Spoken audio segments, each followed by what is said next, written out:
bem, na nossa aula passada nós começamos a entender um pouquinho a respeito da curva de Phillips, que na verdade mostra aquele trade-off entre, de um lado, se ter mais inflação e do outro lado, se ter uma menor taxa de desemprego ou o inverso. Você há de se recordar que na nossa aula passada nós havíamos falado também que esse trade-off foi rompido lá na década de 1970, quando nós passamos a ter um processo de elevação da inflação e, ao mesmo tempo, acompanhada por uma elevação da taxa de desemprego, num processo que muitas vezes chega à estagflação, ou seja, uma estagnação econômica com um aumento, da inflação. Portanto, uma elevação da taxa de desemprego seguida de uma elevação da inflação ou vice-versa. Ok? Vamos lá, então, tentar olhar essa questão agora. Vamos para lá. Continuando, então, para a gente entender um pouquinho a respeito da curva de Phillips, nós temos aí os deslocamentos da curva de Phillips, o papel do choque de oferta. O que você se recorda? Que nós havíamos falado que lá nos anos 70, governantes tinham duas opções quando a OPEP, a Organização dos Países Exportadores de Petróleo, diminuiu a produção e aumentou os preços. A primeira alternativa era lutar contra o desemprego, aumentando a demanda agregada e, por consequência, aumentando a inflação.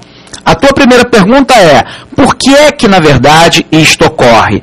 Quando, na verdade, eu incentivo o aumento da demanda agregada, e eu quero te lembrar que o aumento da demanda agregada pode ser feito por vários mecanismos, dentre eles, os mais comuns é através da política fiscal e, do outro lado, da política monetária. Exemplo, eu posso, sob o ponto de vista fiscal, aumentar os gastos do governo, mas, por um outro lado, eu posso promover a desoneração de tributos, permitindo, então, que se sobre uma quantidade maior de dinheiro na mão do consumidor e do empresário para o investimento e para o consumo. Sob o ponto de vista monetário, eu posso, por exemplo, reduzir a taxa de redesconto, que você se recorda que é, na verdade, aquela taxa que é cobrada pelo Banco Central dos bancos comerciais que pegam empréstimo. Quanto menor a taxa de redesconto, maior a quantidade de moeda disponível para crédito, e esse crédito pode significar investimento de um lado, ou pode também significar do outro lado, o aumento do consumo. Quero te lembrar que, sob o ponto de vista monetário, o governo também pode determinar a redução daquilo que nós chamamos de taxa de reserva. E aí, se eu tenho uma taxa de reserva menor, em tese, está sobrando uma quantidade maior de dinheiro que vai ficar disponível para o consumo e para o investimento. Então, a primeira situação era lutar contra o desemprego, aumentando a demanda agregada, mas, ao mesmo tempo, aumentando a inflação. E a tua pergunta é por quê? Se eu aumento a demanda agregada pela via fiscal, pela via monetária, lembrando a você que você também pode utilizar a redução da taxa básica de juros do governo, que ela não se faça acompanhar por um aumento da oferta agregada, a tendência é de que eu tenha uma pressão sobre os preços, portanto, gerando uma maior inflação. Lembrando a você que, nesse caso aqui, nós teríamos uma inflação de demanda, quando, na verdade, a oferta não se faz acompanhar por um choque da demanda no curto prazo. A outra hipótese, que, na verdade, os governantes tinham, era lutar contra a inflação, reduzindo a demanda agregada e aguentar ainda mais altas taxas de desemprego.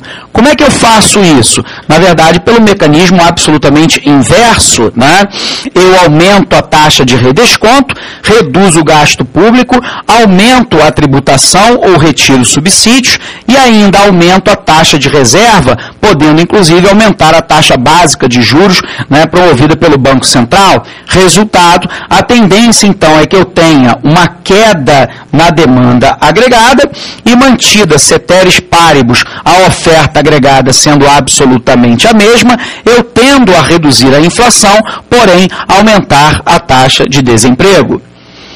Ora, Se nós pudéssemos visualizar isso, né, sob o ponto de vista do gráfico, isso vai ficar absolutamente claro para todos nós. De um lado nós temos a inflação, do outro lado nós temos a taxa de desemprego, e aí você se recorda que em 1972 nós tínhamos uma inflação média no mundo de 4,2, enquanto você tinha uma taxa de desemprego de aproximadamente 5,5. Em 1973, nós passamos então a conviver com uma inflação mais elevada, algo próximo de 5,9, com uma queda muito pequena da taxa de desemprego para algo próximo de 4,8. Mas nós vamos perceber que nos anos seguintes, por exemplo, em 1974, a gente já vai conviver com uma taxa, né, de desemprego em torno de 5,9, embora a inflação tenha subido para algo próximo aí de 8,3. Resultado, aquele trade-off que existia inicialmente entre se combater a inflação à custa de uma elevada taxa de desemprego ou ainda uma menor taxa de desemprego, né, com uma maior taxa de inflação, na verdade foi rompido, porque nesse momento fica muito claro que o trade-off era absolutamente falso. Nós passamos a ter uma situação que nós caracterizamos como estagflação, ou seja, a queda, né, do produto, ao mesmo tempo que nós temos o aumento da inflação. Ora, nós temos que pensar então qual é o custo, né, de se reduzir essa inflação. Então, para reduzir a inflação, o Banco Central tem que adotar medidas monetárias que nós chamamos de restritivas, também chamados de contracionistas. Dentro dessas medidas contracionistas, né, nós poderíamos citar aí aquilo que nós falamos para vocês, que seria, por exemplo, aumentar a taxa de redesconto. Por um outro lado, seria aumentar a taxa básica de juros e, por um outro lado, aumentar a taxa de reserva. Ora, quando o BC diminui a taxa de crescimento da oferta da moeda, ele contrai a demanda agregada. O resultado de tudo aquilo que nós falamos aqui é, na verdade, uma menor quantidade de moeda que estará disponível na economia para investimento e para consumo, porque, na verdade, se eu aumento a taxa de redesconto e aumento a taxa de reserva, eu estou enxugando a quantidade de liquidez de moeda presente na economia. Quando eu aumento a taxa de juros, na verdade, eu enxugo a quantidade de moeda que é atraída para o investimento, né, em títulos públicos da dívida federal. Isso reduz a quantidade que as empresas podem produzir de bens e serviços. E isso leva automaticamente a uma elevação da taxa de desemprego. Se a gente puder, então, visualizar isso lá no nosso gráfico, a política monetária desinflacionária no curto e no longo prazo. Inflação de um lado, taxa de desemprego do outro, né?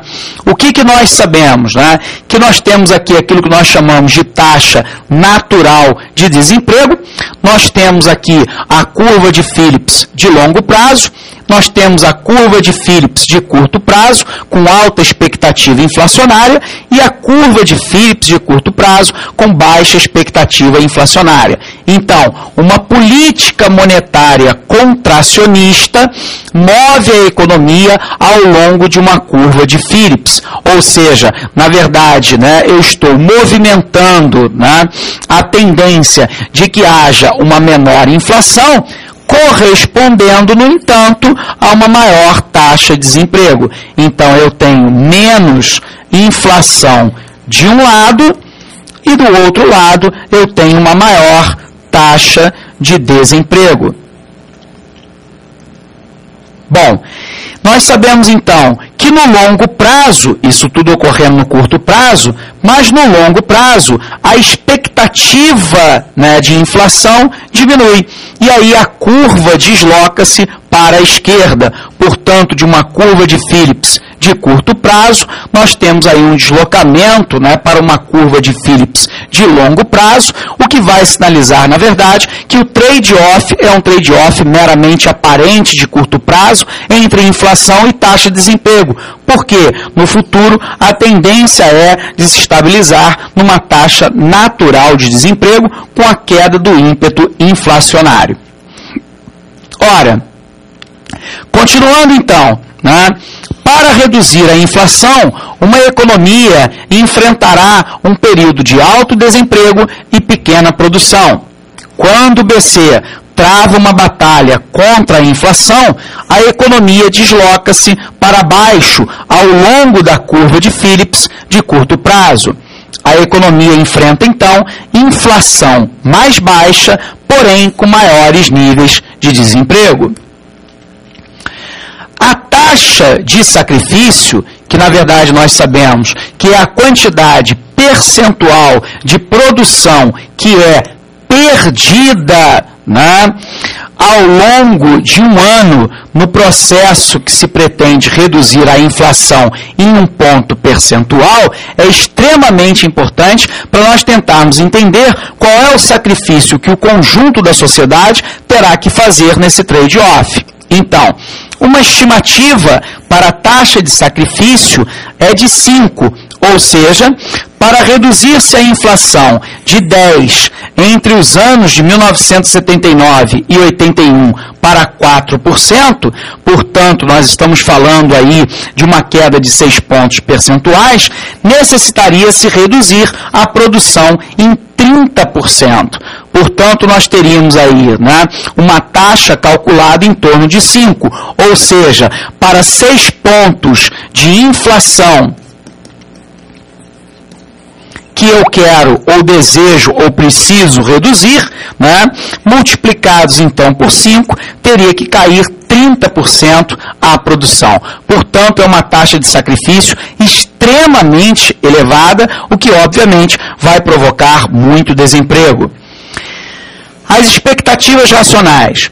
Lembre-se você que a teoria das expectativas racionais, que é na verdade uma derivação, né, de uma escola clássica, portanto não vem do pensamento keynesiano, diz que os indivíduos utilizam de forma ótima toda a informação que dispõem, inclusive informações sobre políticas governamentais, quando necessitam fazer previsões a respeito do futuro.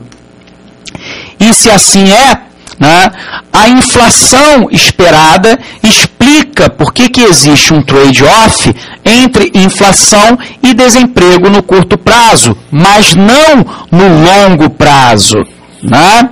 Ora, a velocidade em que o trade-off de curto prazo entre inflação e desemprego desaparece vai depender principalmente da velocidade em que as expectativas se ajustam. Na verdade, né, o que a teoria das expectativas racionais vai dizer é que, na verdade, sabendo que ocorre, né, uma queda, sabendo que ocorre, né, uma queda da oferta agregada, dado aí um combate à inflação, na verdade, os indivíduos, as famílias e as firmas vão utilizar de todo e qualquer mecanismo, né, para conhecer como deverá ser o futuro e antecipadamente irá promover um processo de adaptação.